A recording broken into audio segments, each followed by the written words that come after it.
Okay, so this is my timeline. At the beginning of my timeline starts in 1971, and on January 17th, 1971, I was born. So right there.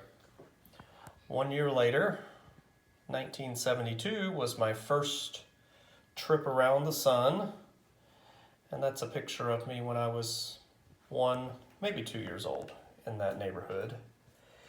In 1976, I had my first day of school, and that was 4 years later.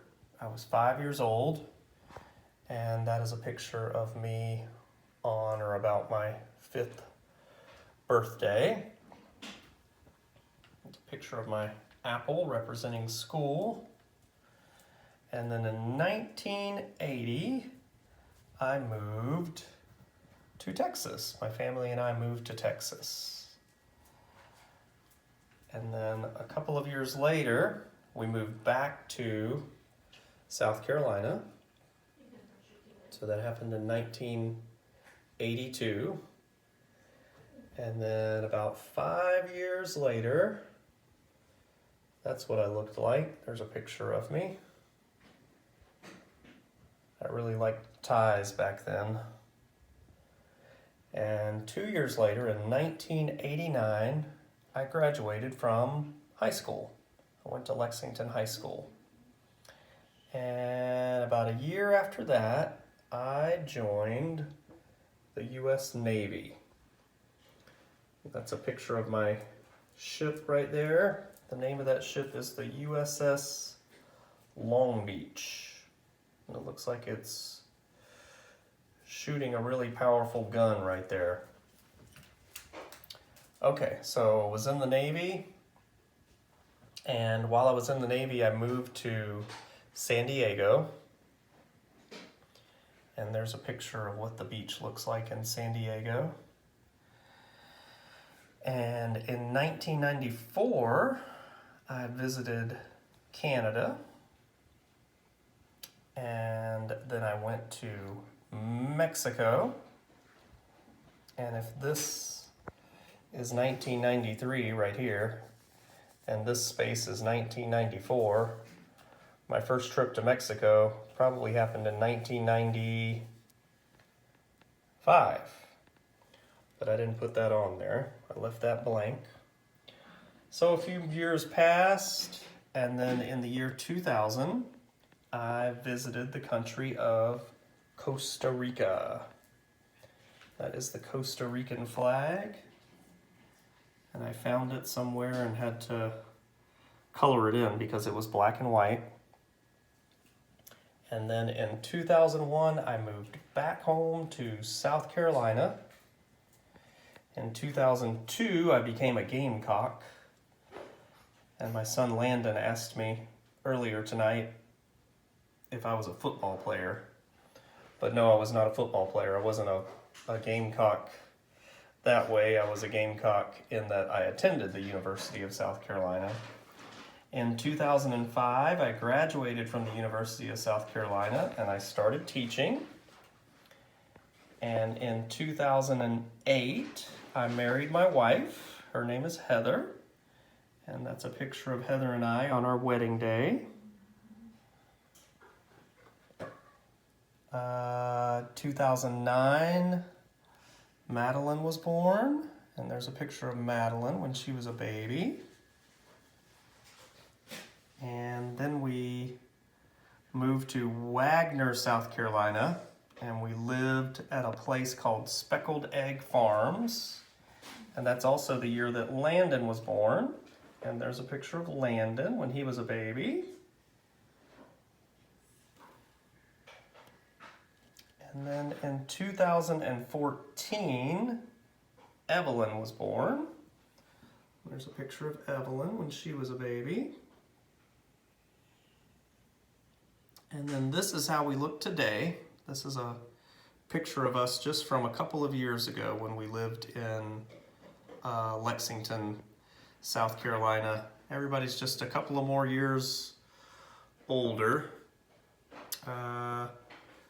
And 2 years ago, I taught at Beaufort Elementary School. That's when we moved to Beaufort, was in 2016. And then the very next year, which was 2017, we moved to Bluffton, and I started teaching at RRA. And my timeline ends right there. So this is a timeline I've used for a couple of years. So I could have added a few more things on there about the pandemic or maybe some vacations that I've taken. I wanted to point out at the top of my timeline, I put some important things, dates and events that have occurred. So if we go all the way back to the beginning of the timeline, back over here, the first thing that I put up at the top, and you can do this on your timeline if you want to, but you don't have to, is from November the 1st, 1955, before I was born, to April 30th, 1975, was the Vietnam War. So that war lasted for about 20 years. And then as we go back up the timeline, another important date that I chose to put on there was November the 8th, 1989. That was the fall of the Berlin Wall. And that's what's known as the end of communism in Europe. So that's an important date. September the 11th, 2001, which is known as 9/11, was the terrorist attack in the United States. And then the last important date that I put on there was November the 8th, 2008. That was the election of Barack Obama. And Barack Obama was our first African American president. So that was a very notable event. So that's my timeline, and your assignment is to make a timeline that looks like this.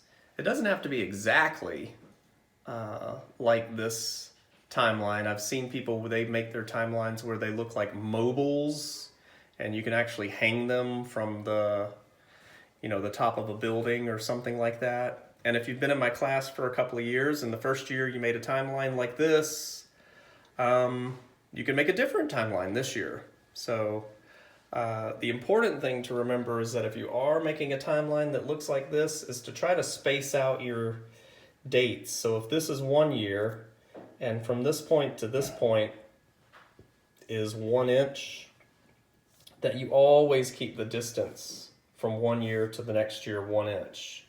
Now you're a lot younger than me, so your timelines are only going to be 9 or 10 years long. So instead of the dates from 1 year to the next year being 1 or 2 inches, you might want to make your dates 5 or 10 inches apart so that you can make your timeline nice and long like this.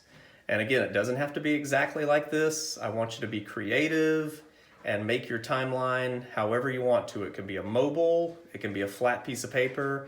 You can even make a digital timeline. Just make sure that it's something that you can share with the class. And these are going to be due next Monday. Okay, so you have about a week and a day to work on this. So I want you to work on it every day, just a little bit. Get some nice pictures, maybe some that you can color, put some drawings on your timeline if you don't have pictures that you can cut out, and just make it interesting to look at. All right, guys and girls, that's it. I'll see everyone later. Thanks for watching.